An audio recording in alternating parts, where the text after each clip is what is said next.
fascinant hein, quand même, toutes ces étendues de vignes. On a l'impression qu'on est dans un immense champ. C'est extraordinaire après d'imaginer les fruits, alors que là, on a l'impression qu'il ne se passera rien, ces troncs tout à fait morts et... Oui, c'est ça. Les cycles de la végétation sont étonnants. Ouais. On pourrait se dire que c'est comme l'œcuménisme. Oui, tout à fait. Les glaciations. On parle toujours de l'hiver œcuménique, alors on attend le printemps. Et il y a des cycles réguliers d'hiver, de printemps, d'été. Mais on aimerait des fruits un peu plus conséquents et puis surtout l'ivresse du résultat. Oui.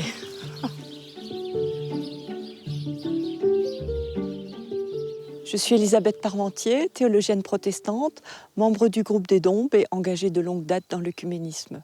Anne-Marie Petitjean, religieuse, théologienne et engagée dans l'œcuménisme. Ce qui me frappe dans la Bible, c'est que c'est rempli d'histoires où ils promettent à manger. Et donc, le pays de la terre promise où coule le lait et le miel, et puis les récoltes, jusqu'au repas de Jésus avec des tas de personnes dans le Nouveau Testament, les multiplications des pains. Bien avant l'Eucharistie, on a des tas d'histoires de nourriture.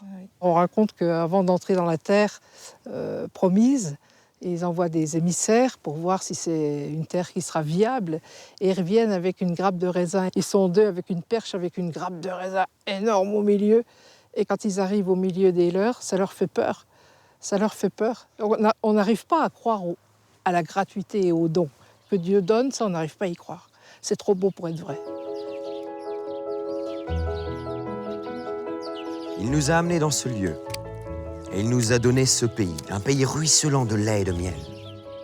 Tu te réjouiras avec le Lévite et avec l'immigré qui sont en ton sein pour tous les biens que le Seigneur ton Dieu t'a donnés à toi et à ta maison.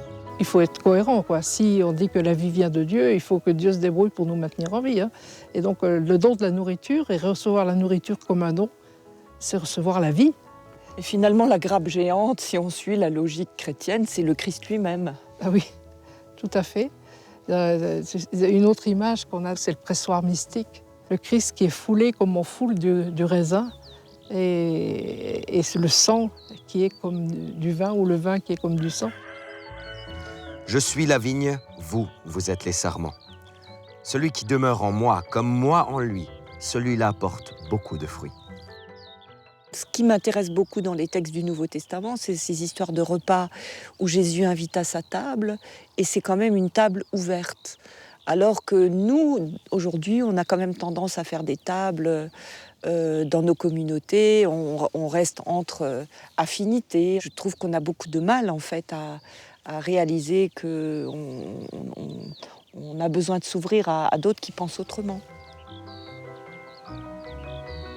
Le Seigneur des armées fera pour tous les peuples, dans cette montagne, un banquet de mets succulents, un banquet de vin vieux, de mets succulents pleins de moelle, de vin vieux clarifié. Notre problème protestant, c'est d'avoir perdu le goût de la Sainte Seine. Et pourquoi ? Parce qu'on ne sait plus. On a l'impression que c'est une sorte de rituel pour demander pardon pour le péché, ou une sorte de rituel, quelque chose de très cérémonieux. Alors qu'en fait, on a oublié qu'on y célèbre que Dieu se donne. Pour nous, c'est finalement, on a tellement perdu le goût de la parole qui est nourrissante comme un bon pain. Hein, et ça aussi, c'est une image qu'on trouve dans les psaumes, la parole est comme un pain. Quand on a oublié que la parole était un pain, eh bien, ils ont du mal à comprendre que le pain soit une parole. Jésus, on dit que c'est la parole de Dieu, eh bien, il se donne pour que justement nous donner la parole. C'est-à-dire que donner son corps, c'est pour que nos corps deviennent aussi des corps parlants. Pour Luther, c'était important de dire « donner pour toi », c'est-à-dire qu'on s'adresse à la personne, à chaque personne individuellement, en disant « voilà, c'est pour toi, c'est le Christ pour toi ». Alors on oublie malheureusement cette tradition, mais c'est exactement ce que tu dis. On est plus focalisé sur ce miracle qui est en train de se passer, le miracle eucharistique, c'était du pain, maintenant c'est le corps du Christ, mais plutôt que sur qu'est-ce que ce pain dit. Le Seigneur Jésus, dans la nuit où il allait être livré, prit du pain, Après avoir rendu grâce, il le rompit et dit « C'est mon corps qui est pour vous. Faites ceci en mémoire de moi. » Il fit de même avec la coupe, après le dîner, en disant « Cette coupe est l'alliance nouvelle en mon sang. Faites ceci en mémoire de moi, toutes les fois où vous en boirez. » Dans les textes du Concile Vatican II, il y a une constitution sur la liturgie où il est dit que la liturgie, notamment eucharistique, est à la fois source et sommet. Alors j'ai l'impression qu'on a du mal de tenir le « et ». Alors moi j'entends ta tradition comme me rappelant la source. Tu es pécheur, donc communie. Tu as besoin. Tu as besoin de vie. Hein, et que nous, on est plutôt les champions du sommet. Alors là, avec toute la tradition, il faut se confesser, tout ça, etc. Mais je crois que la vérité, c'est les deux. Hein. Et je crois que notre Église devrait retrouver ce pain pour la route, parce qu'elle-même, je ne sais pas comment c'est chez toi, mais chez moi, on n'y est pas, la communion, dans notre Église parfaite. On a même des écarts et des différences à l'intérieur d'une même église qui sont plus grandes qu'entre nous deux. Alors Anne-Marie, toi et moi, on n'est pas censés être à la même table eucharistique. Non. Donc chacun chez soi et nous deux, chacune chez elle, dans son église. Oui, oui. Et pourtant, nous partageons fondamentalement les mêmes convictions de foi.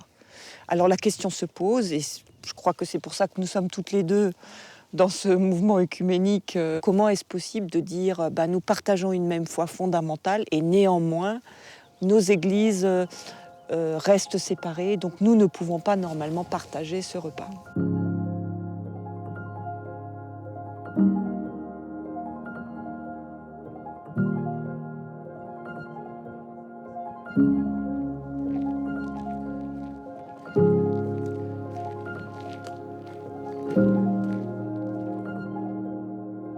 C'est vraiment typique d'une église catholique qui est quelque part une petite armoire avec une lampe rouge. C'est ce qu'on appelle le tabernacle. Alors dans la Bible, le tabernacle, c'est le lieu de présence. Pourquoi cette petite armoire ? Pour conserver des hosties qui ont été consacrées au cours de la messe. C'est depuis toujours dans l'église pour les malades. Que l'autel, c'est toujours été le symbole du Christ dans la tradition. Tout repas a une dimension sacrificielle. Si se sacrifier, c'est prendre de la peine pour que d'autres vivent et soient heureux. Au pied du maître-autel, on représente la scène, mais devant, il y a la bassine et le linge. Ça veut dire que le culte rituel est inséparable du culte diaconal, du culte de l'existence, de la manière d'être avec les autres. Première chose qui frappe dans une église protestante, c'est la place de la chaire, le lieu d'où on proclame l'évangile, la bonne nouvelle du salut. Et ceci est renforcé en dessous de la chaire par la présence de la Bible ouverte sur l'autel ou sur la table. La Réforme a évidemment polarisé la lecture biblique et la parole biblique par opposition à l'Eucharistie catholique, parce que la contre-réforme était virulente et que les protestants se sont polarisés sur l'autre aspect qui est l'annonce de la parole. Puis on voit le domaine. Ouais. La cave de la dîme, c'est pas mal. Hein, oui.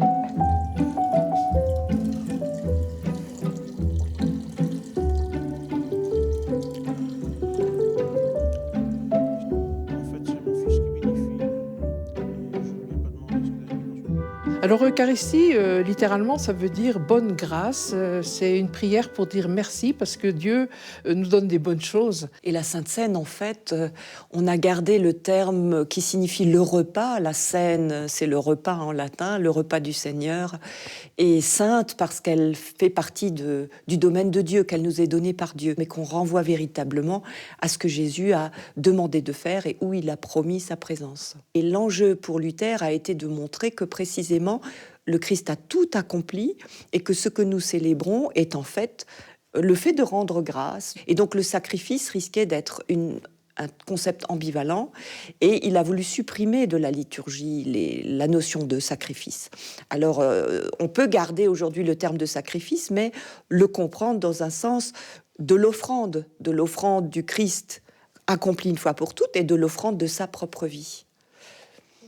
Je pense que derrière la sensibilité au terme sacrifice, il y a la prise au sérieux de cette offrande, hein, de la vie du Christ, et ça a un coût. Le don de Dieu à nous, c'est pas une gentille petite rosée du matin, quoi. Ça a coûté la vie d'un homme pour que cette vie devienne la nôtre. Je vous le dis, je ne boirai plus désormais de ce produit de la vigne, jusqu'au jour où je le boirai avec vous, nouveau, dans le royaume de mon Père. Dans les traditions issues de la Réforme, on a souvent eu tendance à comprendre le « en mémoire de moi » de manière trop simple, comme s'il s'agissait simplement de se souvenir. En fait, le faire mémoire est mieux compris aujourd'hui, dans le sens où il ne s'agit pas seulement de se souvenir vaguement, mais de véritablement faire revivre l'événement et comprendre que cet événement est pour nous. Le fait d'en manger et d'en boire tous a été, dans les églises de la Réforme, relativement négligé dans la mesure où on se sentait indigne. Mais que veut dire indigne? Alors dans 1 Corinthiens 10, il y a effectivement cette demande de l'apôtre de ne pas s'approcher du repas du Seigneur de manière indigne. C'était précisément que les gens ne s'attendaient pas pour manger le repas et que ceux qui arrivaient en retard n'avaient plus rien. Donc ça n'a strictement rien à voir avec une conception moralisante ou morale d'un péché par rapport à Dieu. C'est plus exactement l'attitude par rapport aux frères et sœurs. Donc je pense que ça c'est très intéressant pour aujourd'hui. Comment je viens à ce repas dans le comportement que j'ai par rapport au prochain, aux frères et aux sœurs. Que chacun s'examine plutôt lui-même, et qu'ainsi il mange du pain et boive de la coupe, car celui qui mange et boit sans discerner le corps, mange et boit un jugement contre lui-même. Qu'est-ce qu'on fait dans l'Eucharistie lorsqu'on dit qu'on offre? Ça veut dire qu'on rend à Dieu ce qu'il nous a donné. C'est une manière de reconnaître, ça vient de toi. Tout vient de toi, ô Père très bon. On aime chanter, hein, voilà. Parce que c'est finalement très difficile de recevoir quelque chose sans l'avoir mérité. Et ça, c'est si profondément ancré en l'être humain que nous n'arrivons pas à raisonner dans l'autre sens, que nous pouvons simplement, effectivement, être bénéficiaires et du coup, déborder de ce bénéfice pour les autres.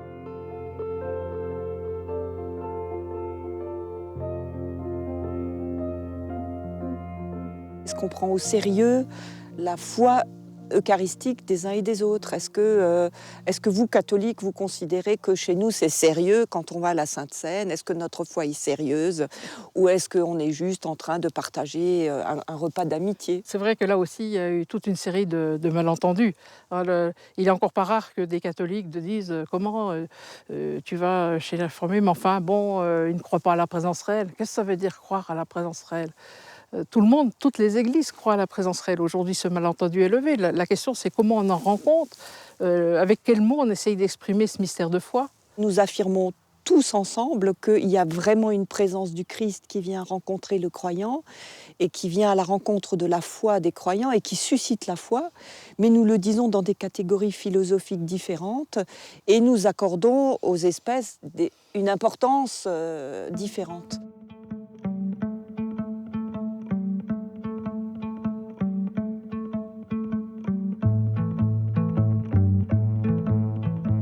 C'est pas une notion chosifiante, limitée aux espèces, c'est dans le partage, puisqu'ils le rompt, ils le donnent et ils le partagent. On est d'accord sur ce point. Oui, tout à fait, tout à fait. On a pu aussi se tromper, chosifier, comme tu dis. Hein, oui, se focaliser sur le miracle eucharistique, le fait, finalement, comme si la messe était faite pour faire des hosties consacrées qu'on pourrait adorer, alors qu'en fait, le véritable but, c'est de constituer le corps des croyants, le corps de l'Église, et c'est fait pour être mangé. Que toutes celles et ceux qui souhaitent maintenant partager ce repas puissent se mettre dans le cœur. Heureux sommes-nous d'être invités au repas du Seigneur. C'est le Christ vivant qui nous accueille aujourd'hui à sa table.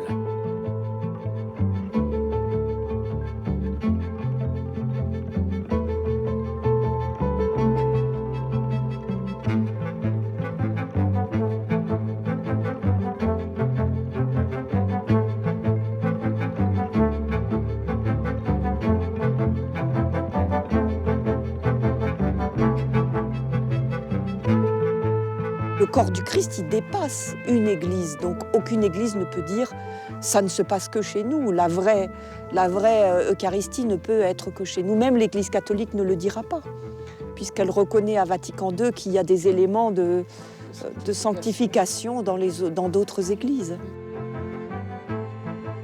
Le catholique se pose la question, est-ce que vraiment c'est un ministre valide qui préside la scène? Il y a là un enjeu, mais c'est comme un jeu de domino finalement, parce que remettre en question la validité du ministère protestant, c'est aussi remettre en question la validité du sens même de l'Église.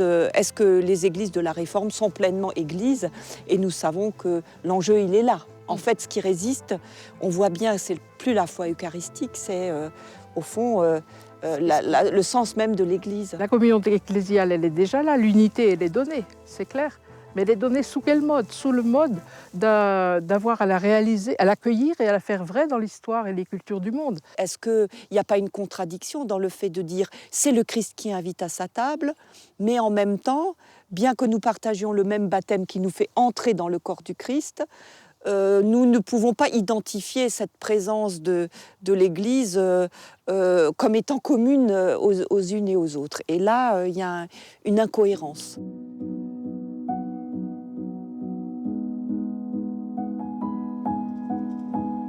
Mais ce n'est plus lui qui est global.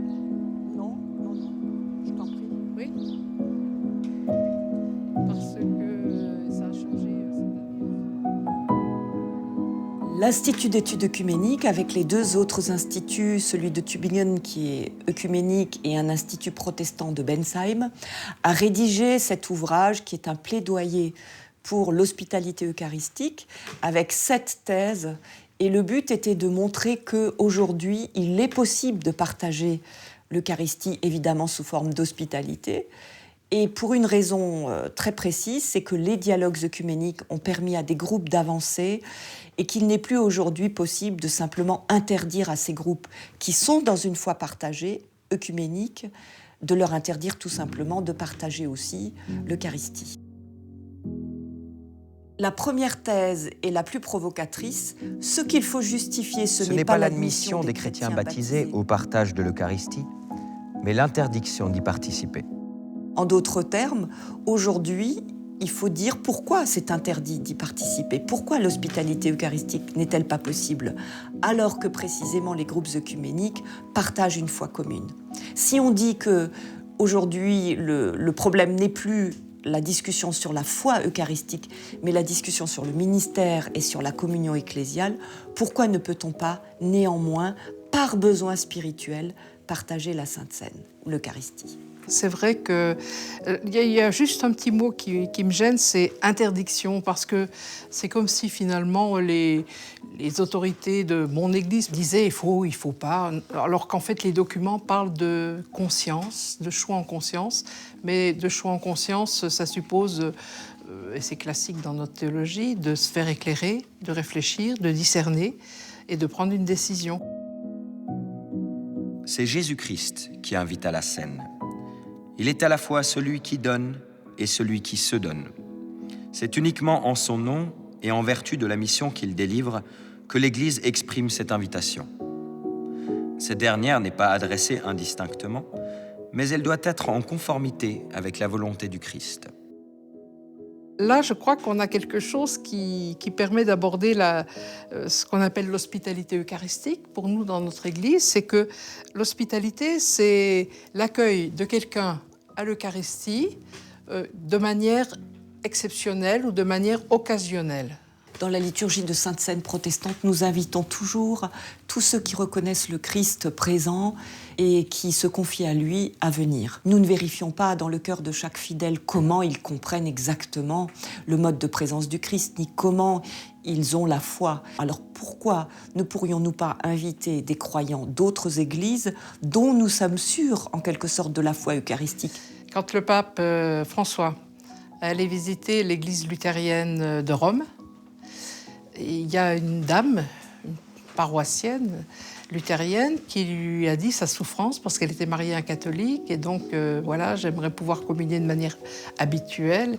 Et le pape non seulement l'a renvoyé à sa conscience, donc là il est tout à fait traditionnel, hein, ça c'est depuis formalisé depuis Thomas d'Aquin et peut-être avant, mais il dit aussi que c'est vrai qu'on a l'Eucharistie, c'est le signe de l'unité, mais en même temps c'est aussi un viatique dans toute notre tradition. C'est là le point sur lequel on peut appuyer fortement l'hospitalité.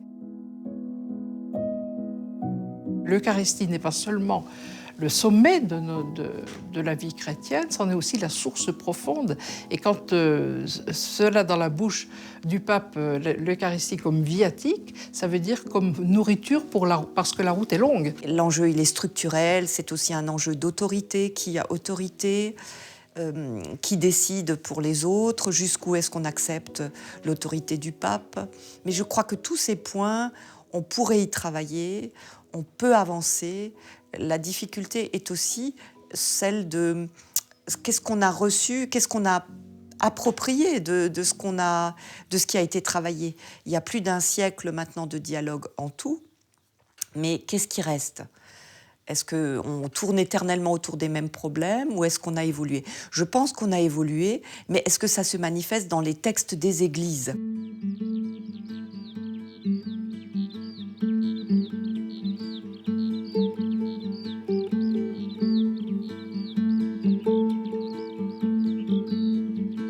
Ils étaient assidus à l'enseignement des apôtres, à la communion fraternelle, au partage du pain et aux prières. Le pain et le vin, c'est pas un pain en soi, c'est pas un vin en soi, c'est toujours pour. On ne célèbre pas l'Eucharistie pour avoir une hostie afin de pouvoir l'adorer. Non, on célèbre l'Eucharistie pour constituer le corps du Christ aujourd'hui. Qu'on reste en prière devant ce mystère, en prolongeant un peu ce qu'on a vécu lors de l'Eucharistie, c'est légitime. Mais c'est vrai qu'on peut se tromper de but et oublier la finalité de l'Eucharistie. Voilà. L'hospitalité eucharistique demeure très limitée. Et le fait qu'on ne puisse pas communier ensemble demeure une épreuve. Dans la situation actuelle de nos églises, nous sommes plus que jamais invités à la vigilance, au discernement des esprits, au combat spirituel. Nous avons dû apprendre, côté protestant, effectivement, à respecter aussi ce que deviennent les éléments après ce partage. Et ça, c'est un processus qui n'était pas évident, puisque si c'est dans le partage que le Christ est présent, une fois le partage réalisé, ce sont les croyants qui deviennent le corps du Christ et qui le transportent vers l'extérieur. Donc il était logique dans cette compréhension de ne pas prêter particulièrement attention aux espèces. Ce qu'on fait maintenant du fait du dialogue et de l'apprentissage que ces églises ont suivi. Un des rites les plus importants pour moi à la messe, c'est la fraction. C'est-à-dire que c'est en mangeant au même pain, mais pas n'importe quel pain, hein. Un pain que Jésus a pris dans ses mains en rendant grâce pour la vie reçue, pour tout ce qui vient de Dieu depuis toujours et pour toujours. Et alors à ce moment-là, dans une telle confiance, vraiment, il peut le partager aux autres. Et donc ce qu'on va adorer, c'est pas une chose en soi, toute ronde, toute pleine, c'est un pain cassé, c'est une vie offerte. Et là, on retrouve la dimension de sacrifice. Hein. C'est comme une mère de famille, elle se casse pour que les enfants puissent être à l'école à l'heure, pour qu'ils puissent réussir dans leurs études, etc. Il y a toujours, dans toute vie vraiment humaine, dès qu'on aime, il y a un aspect sacrificiel.